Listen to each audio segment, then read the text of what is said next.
Okay, so what was, I know we talked about it, but I want you, okay, no, scratch that. Okay, now you're gonna put your Chromebooks to the side. Just sit it to the side. You're gonna get your Social Study Weekly, your clipboard, your pencils, and your highlighters.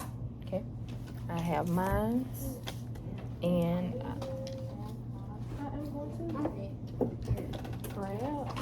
I don't have a highlighter, but I have my flare pen, so I'm going to underline. I have felt tip ends. Okay, so I want to. Okay, we're gonna read about the explorers, and whenever you see a date, I want you to highlight it, okay? Okay, I'm gonna read it.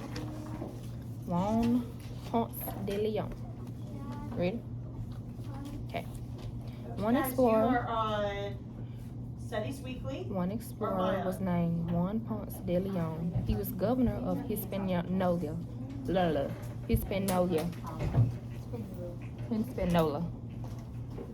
Okay, Hispaniola.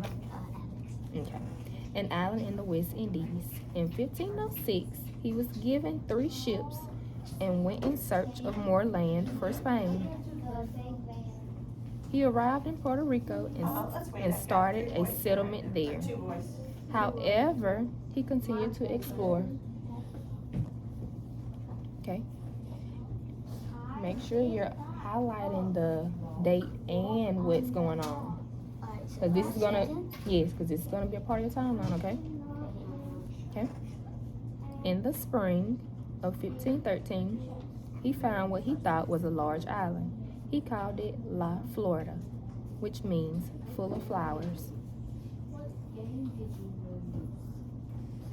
He explored the coast of what we now call the Florida Peninsula. He claimed it for Spain. Its boundaries went all the way to Alabama. In 1521, Ponce de Leon returned to La Florida to establish another Spanish settlement. However, the Native Americans who already lived there attacked his group. He was shot with a poisoned arrow.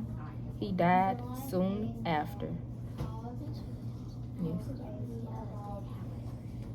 It's okay.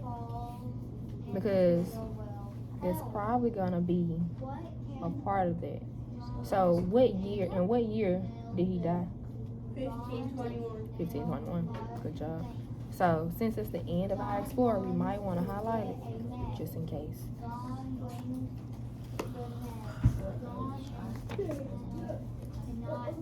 When he died, you can highlight about him dying. Yeah, he died soon after, because that's the end of his life.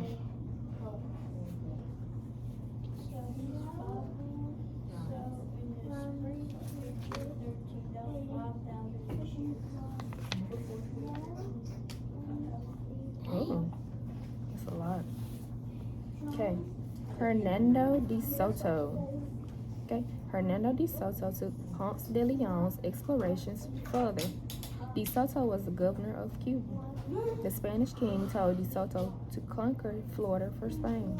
De Soto sailed for Florida along with 600 soldiers.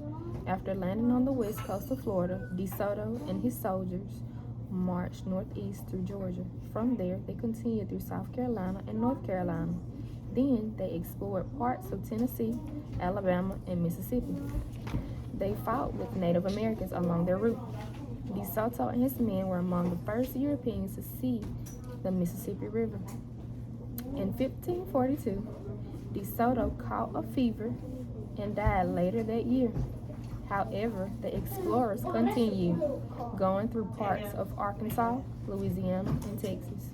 Eventually, they turned back and sailed down the Mississippi River, returning to the ocean. Okay, he didn't have a lot of dates, did he? No, I only had one day. I only had one too. Okay, So you might have to go back and see, because it says when we first read it, when it first started off, it was saying how he took Ponce de Leon's explorations further. So that may mean he picked up where he left off in 1521. So after we finish reading, we're gonna go back, okay? Okay, last one. Vasco Nunez de Balboa. In 1500, Vasco Nunez de Balboa set off for an adventure along the east coast of Panama and Colombia. He made a fortune and settled down to raise pigs, but his farm failed and he stowed away on a ship to escape his creditors. He was caught by the ship's captain. However, he soon became a popular member of the crew. They established a new settlement and made Balboa the mayor and then the governor. Balboa spent his power and wealth on exploration, conquest, and gold hunting. In 1513, there was news of a city so rich its people ate off gold plates.